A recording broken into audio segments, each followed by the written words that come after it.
동지 지나니까 확실히 해가 길어졌죠?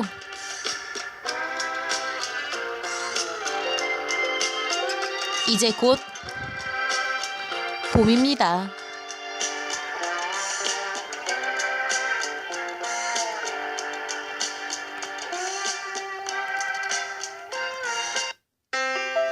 Y뉴스 외전 책 읽어주는 여자 나디아입니다. 연암 서가가 펴낸 피터 싱어의 동물의 방을 보고 있죠? 오늘은 제1장 모든 동물은 평등하다에서 동물이 느끼는 고통을 보도록 할게요.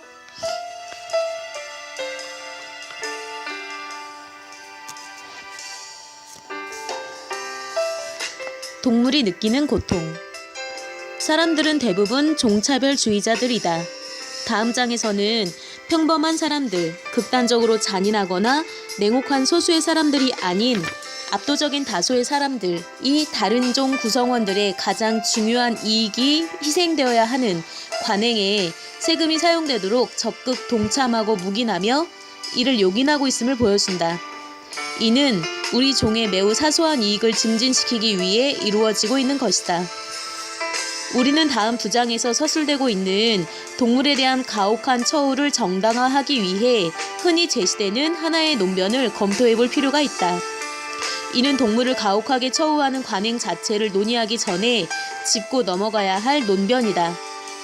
이는 응당받아야 할 비판을 받지 않으면서 아주 사소한 이유 또는 전혀 이유가 되지 않는 이유로 인간 아닌 동물에게 무엇이든 행할 수 있게 하는 논변이다. 이러한 논변을 받아들이는 사람들은 깜짝 놀랄 정도로 단순한 이유, 즉 다른 동물들이 이익을 갖지 않는다는 이유로 그들의 이익을 소홀히 취급하는 것은 죄가 될 수 없다고 주장한다. 이러한 입장에 따르면 인간 아닌 동물들은 고통을 느낄 수 있는 능력을 갖추고 있지 못하기 때문에 이익을 갖지 않는다. 이러한 입장을 고수하는 사람들은 동물들이 인간이 느끼는 방식으로 고통을 느낄 수 없다는 것 이상을 말하고 있다. 다시 말해 그들은 예컨대 송아지가 6개월 이내에 죽임을 당할 것을 알아도 고통을 느낄 수 없다는 것 이상을 뜻하고자 하는 것이다. 이러한 상황에 처한 송아지가 고통을 느낄 수 없다는 것은 의심의 여지가 없다. 하지만 설령 이 정도를 인정한다고 해도 인간에게서 종차별적이라는 딱지를 뗄 수는 없다. 왜냐하면 인간은 방금 언급한 바와 다른 방식으로 동물들에게 고통, 예를 들어 전기 충격을 가한다든가 조그맣고 비좁은 우리에 가두는 것 같은 을 주기 때문이다. 내가 본문에서 검토할 동물 박해 옹호 논변은 좀 더 포괄적인 것, 이로 인해 설득력을 덜하겠지만 이는 동물들이 어떠한 방식으로도 고통을 느끼지 못한다는 주장이다. 다시 말해 나는 동물들이 의식을 갖지 않는 자동 기계이며 어떠한 종류의 사고나 느낌, 정신생활도 영위하지 못한다는 주장을 검토해 보고자 한다. 제5장에서 살펴보게 되겠지만 17세기 프랑스 철학가 르네 데카르트는 동물들이 자동 기계라고 주장한 최초의 사람이다. 그런데 그때 당시나 현대인들 중 마취되지 않은 개의 복부를 날카로운 칼로 찌르면 그 개가 고통을 느낀다는 사실을 의심하는 사람은 없다. 동물들에 대한 이유 없는 박해를 금하는 대부분의 선진국 법은 이를 전제로 하고 있다. 동물들이 고통을 느낀다는 것을 상식이라고 생각하는 독자는 이 장의 나머지 부분을 뛰어넘어 49쪽부터 읽고 싶다는 생각이 들 것이다. 왜냐하면 거기까지는 그들이 찬성하지 않는 입장을 반박하는 데 할애하고 있을 따름이기 때문이다. 설령 불만을 갖는 사람이 있더라도 완벽을 기하기 위해서 이와 같은 회의적인 입장은 검토하고 넘어갈 필요가 있다. 인간 아닌 동물들이 고통을 느끼는가? 이를 어떻게 알 수 있는가? 인간이건 인간이 아니건 어떤 존재가 고통을 느낀다는 것을 어떻게 알 수 있을까? 우리는 자기 자신이 고통을 느낄 수 있다는 것을 안다. 이는 직접적인 고통에 대한 경험을 통해 예컨대 누군가가 담뱃불을 손등에 지지는 경우 파악이 가능하다. 타인의 고통은 어떻게 아는가? 우리는 가장 친한 친구이건 길 잃은 개이건 타인이 느끼는 고통을 직접적으로 경험할 수 없다.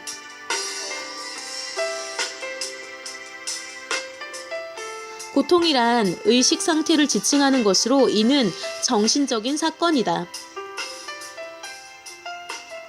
고통은 그 자체를 관찰할 수가 없다. 몸을 뒤튼다거나 고함을 지른다거나 담뱃불에 손을 치우는 등의 행위를 고통이 아니라고 한다.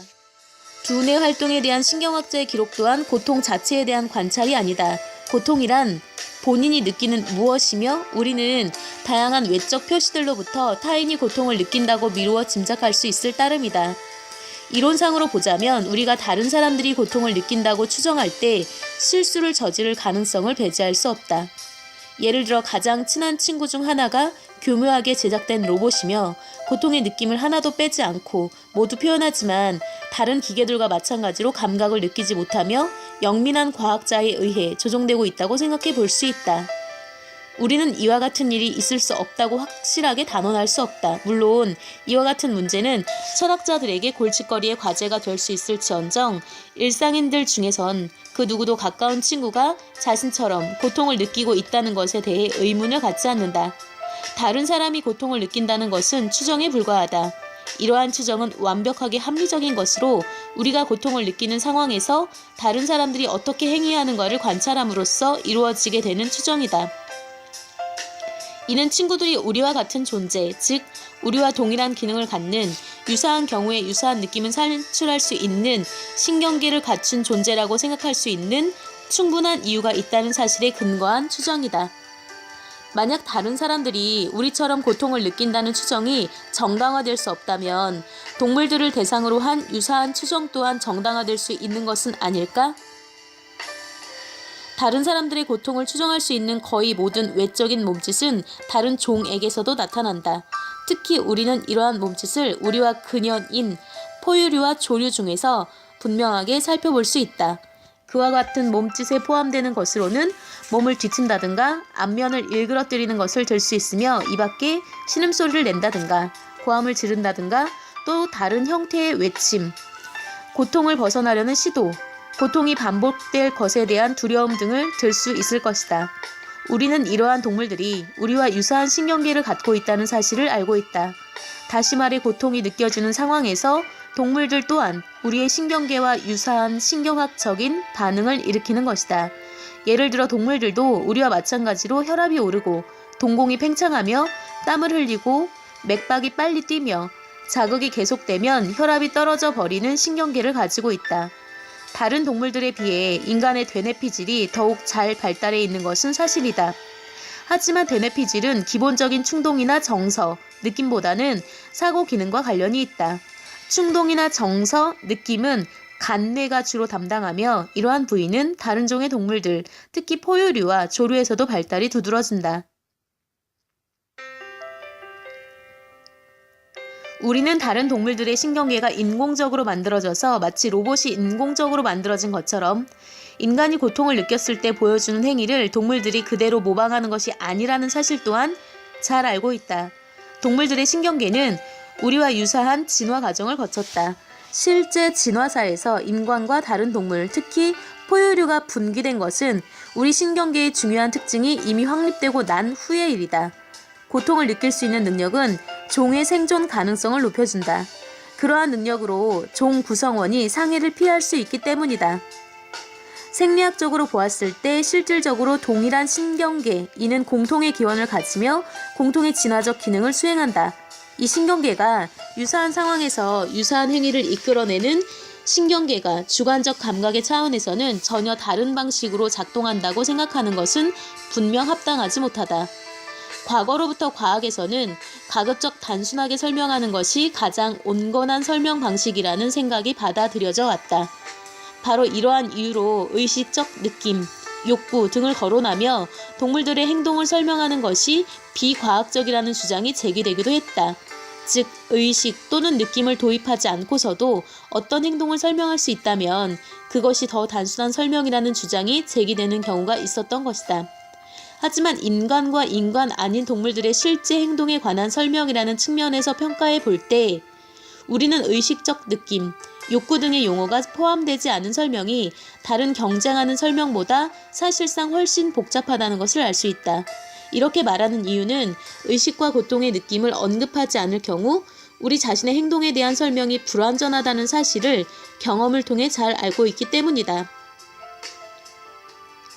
유사한 신경계를 갖는 동물들의 유사한 행동을 인간의 행동과 동일하게 설명되어야 한다고 생각하는 것이 다른 설명, 예컨대 인간 아닌 동물들의 행동에 대한 또 다른 설명을 창안해서 이를 이용해 인간과 인간 아닌 동물들의 행동의 차이를 설명하는 것보다 단순하다고 생각할 수는 있는 것이다. 이러한 문제에 대해 언급한 과학자 중에 절대 다수는 나의 의견에 동의하고 있다. 우리 시대의 가장 저명한 신경학자 중 한 사람인 로드 브레인은 다음과 같이 말했다. 나는 사람들은 마음을 가지고 있지만 동물은 가지고 있지 않다고 말할 하등의 이유가 없다고 생각한다. 나는 동물들의 이익과 활동이 최소한 나와 마찬가지로 자각 및 느낌과 관련이 있다고 생각하며 내가 아는 한 동물들 또한 그러한 느낌을 생생하게 느낄 것이라는 사실을 의심할 수가 없다. 고통에 관한 책을 출간한 저자는 다음과 같이 적고 있다. 적어도 고등 포유 척추 동물이 우리와 마찬가지로 고통 감각을 예민하게 경험한다는 주장은 모든 사실적 증거를 통해 입증되고 있다.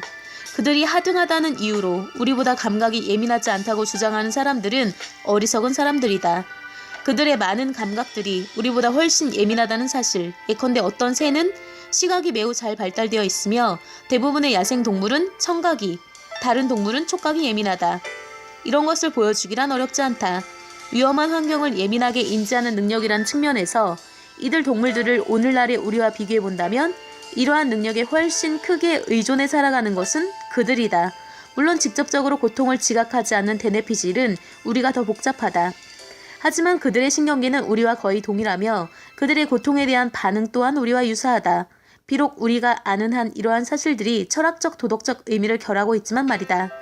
동물들이 두려움과 화냄과 같은 정서적 측면을 가지고 있다는 사실은 너무나도 명백하다.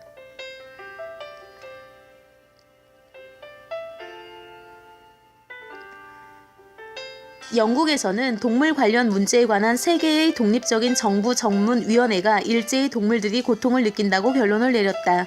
1951년에 설립된 야생동물박해위원회의 회원들은 그러한 견해를 지지해주는 명백한 행동상의 증거를 유의해서 살펴본 후 다음과 같이 말하고 있다. 우리는 신경학적 증거, 특히 해부학적 증거를 통해 동물들이 고통을 느낀다는 상식적인 믿음이 충분히 정당화되고 그러한 믿음이 강화되기까지 한다고 믿게 되었다.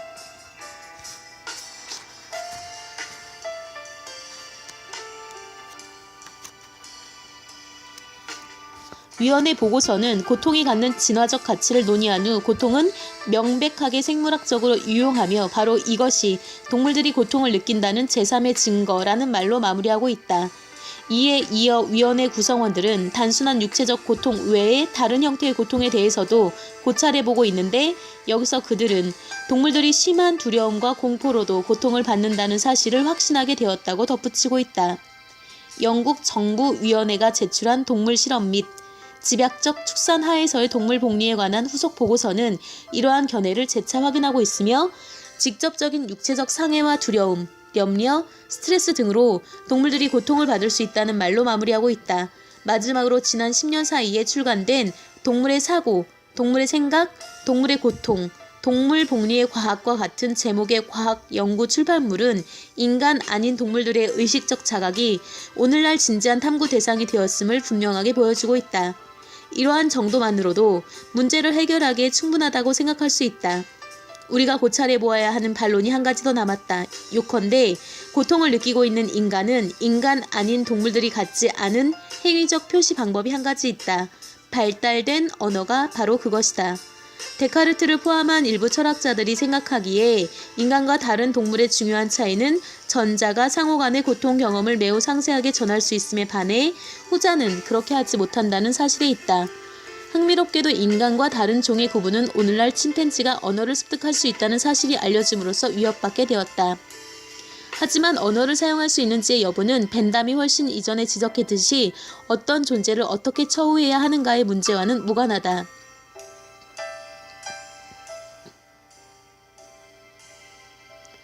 물론 언어 능력이 고통을 느낄 수 있는 능력과 관련성이 있고 그리하여 언어가 없다는 사실이 고통을 느낄 수 있는 능력이 있는지에 의심을 불러일으킨다면 모르겠지만 말이다. 언어와 고통을 느낄 수 있는 능력을 연결시키려는 시도는 두 가지 방법으로 이루어질 수 있다. 첫째, 비트겐슈타인이라는 영향력 있는 철학자의 입장에서 유리한 것처럼 보이는 일련의 모호한 철학적 사유의 방향이 있다. 이러한 입장에 따르면 언어 없는 존재의 의식 상태를 논한다는 것은 무의미하다. 내가 생각하기에 이러한 입장은 전혀 설득력이 없다. 물론 언어가 어떤 차원의 추상적 사고에 필요하다는 것은 분명하다. 하지만 고통의 상태에 놓여 있다는 것은 좀 더 원초적이며 이는 언어와 아무런 관련이 없다. 두 번째, 좀 더 이해하기 쉽게 언어와 고통의 존재를 연결시키는 방법은 다른 존재가 고통하에 있다는 최선의 증거가 확보되는 경우는 그 존재가 우리에게 고통을 느낀다고 알려주는 경우다 라고 주장하는 것이다. 이는 다른 유형의 논의라고 말할 수 있을 것이다. 이러한 논의는 언어를 사용하지 않는 존재가 고통을 느낄 수 있다는 사실을 부정하는 것이 아니라 단지 그들이 고통을 느낀다고 믿을 충분한 이유를 확보할 수 있음을 부정하고 있을 따름이기 때문이다. 이러한 논증 방식 또한 실패로 귀결될 수밖에 없다. 제인 구달이 자신의 침팬지에 관한 연구인 인간의 그늘 아래에서 지적하고 있듯이 느낌이나 정서를 표현하려 할 때 언어보다 중요한 것은 격려를 하기 위해 등을 두드려 준다든가 정이 넘쳐 흐르게 껴안아 준다든가 손뼉을 치는 등의 비언어적 의사소통 방식이다. 고통, 두려움, 성냄, 사랑, 기쁨, 놀람, 성적 흥분, 그 외 다른 정서 상태를 전달하기 위해 사용하는 기본 신호들은 오직 인류 종만이 갖는 독특한 것이 아니다. 아파 라는 언어 표현은 말하는 사람이 아프다고 결론을 내리기 위한 하나의 증거가 될 수 있지만 그것만이 있을 수 있는 유일한 증거는 아니다. 사람들은 간혹 거짓말을 하는데 바로 이러한 이유로 말이 가능한 최선의 증거라고 할 수는 없는 것이다.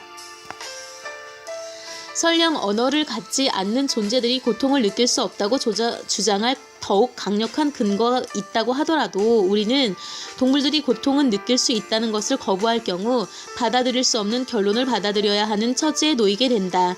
예를 들어 유아들과 어린아이들은 언어를 사용하지 못한다. 그렇다고 우리가 1살 배기 아이가 고통을 느끼지 못한다고 생각해야 할까? 만약 그렇게 생각할 수 없다면 언어라는 기준은 결정적인 것이라 할 수 없다. 물론 대부분의 부모들은 자신들이 낳은 아이들의 반응을 다른 동물들의 반응보다 더 잘 이해한다. 하지만 아이들의 반응을 잘 이해하는 것 이유는 단지 우리 종에 대해서 우리가 비교적 많은 지식을 가지고 있으며 동물보다 아이들과의 접촉이 훨씬 많이 이루어지기 때문이다.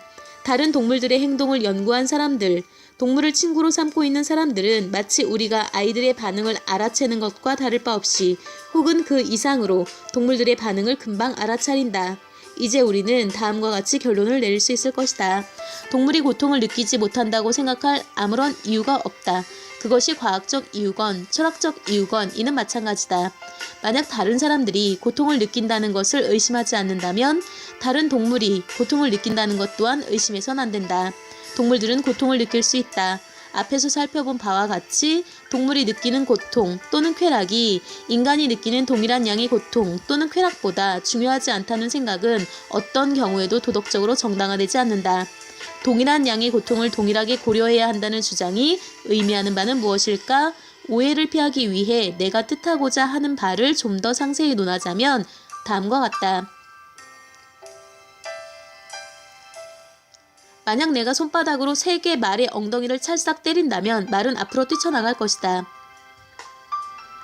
하지만 그것이 커다란 고통을 주지는 않을 것이다. 말의 피부는 단순히 찰싹 때리는 것만으로는 별로 고통을 느끼지 않을 만큼 두껍다. 하지만 내가 동일한 방식으로 아기를 때릴 경우 아기는 울게 될 것이며 아마 고통을 느낄 것이다. 왜냐하면 아기의 피부는 말에 비해 훨씬 민감하기 때문이다. 이렇게 본다면 때리는 강도가 같을 경우 말을 찰싹 때리는 것에 비해 아기를 때리는 것이 더 나쁜 행위가 될 것이다. 그런데 아기를 손으로 찰싹 때려서 고통을 야기하는 것과 동등한 정도의 고통을 말에게 야기하는 어떤 종류의 가격, 어떻게 때려야 그렇게 되는지 정확히 말하지 못하겠지만 굵은 막대기로 때리는 경우가 그 예에 해당할 수 있겠다. 있을 수 있다. 바로 이것이 동일한 양의 고통이 의미하는 바다. 만약 아무런 이유 없이 아기에게 일정량의 고통을 주는 것을 잘못이라고 생각한다면 우리는 아무런 이유 없이 말에게 동일한 양의 고통을 주는 것 또한 마찬가지로 잘못되었다고 생각해야 한다.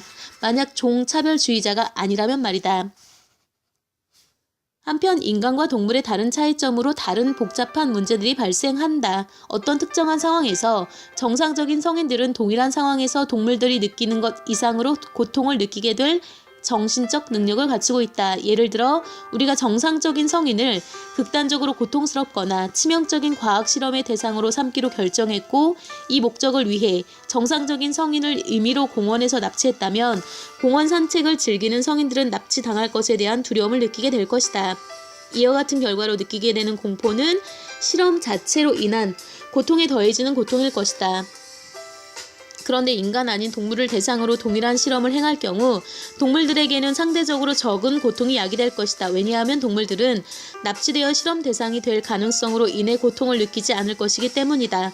물론 이것이 동물들을 대상으로 하는 실험이 옳다는 것을 의미하지는 않는다.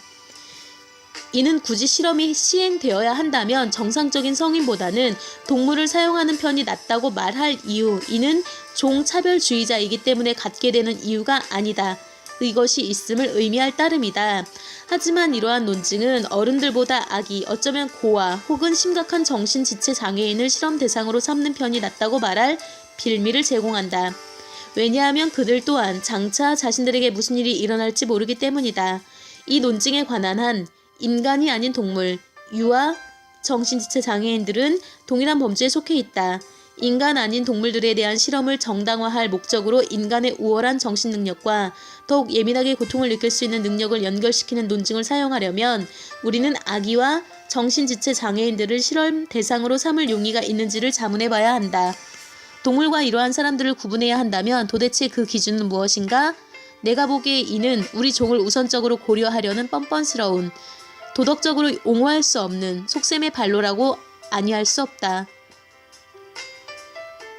정상적인 성인들이 다른 존재들과 구별되는 우월한 정신 능력을 갖추고 있음을 보여주는 많은 사례들이 있다. 예를 들자면 그들은 예상 능력, 상세한 기억력, 일어나고 있는 일에 대한 많은 지식 등 여러 면에서 다른 존재들을 앞서고 있다.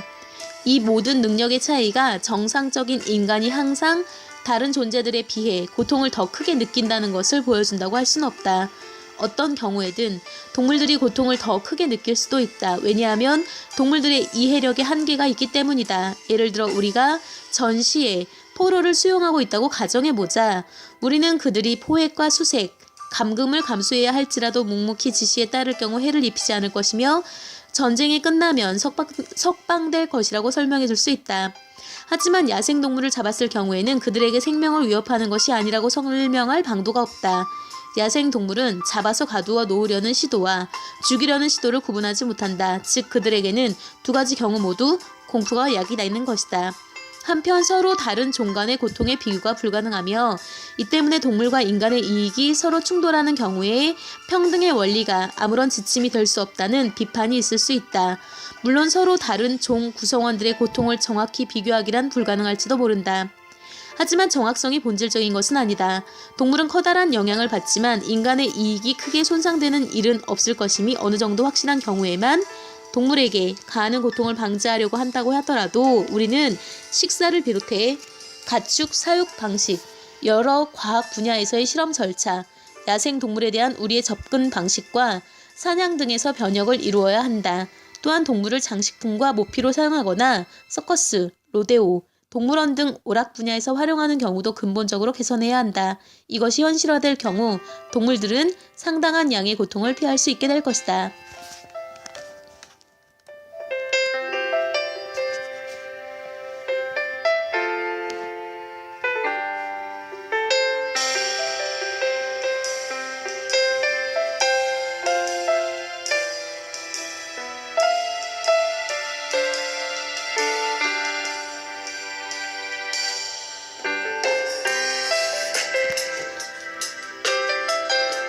여러분들은 종차별주의자이신가요?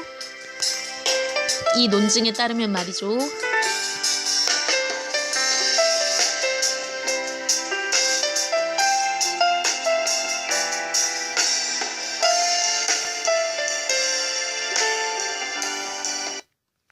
Y뉴스 외전 오늘의 희망 메시지는요.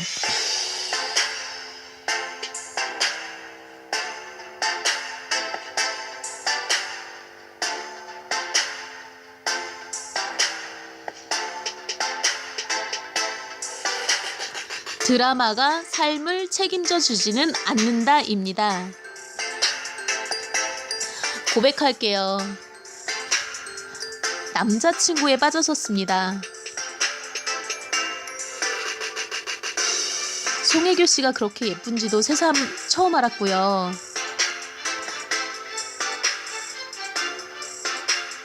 제 방에 제 방을 돌려봤었죠. 그러다 문득 이런 생각이 들었습니다. 드라마는 실제가 아니다. 그래서 남자친구를 끊었습니다.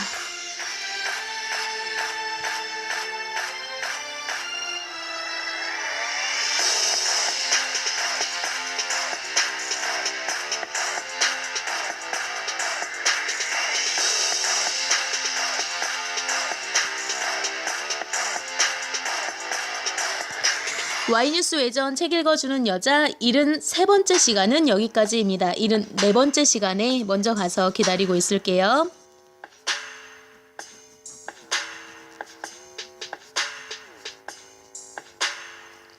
기억하세요. 여러분은 아주 특별합니다.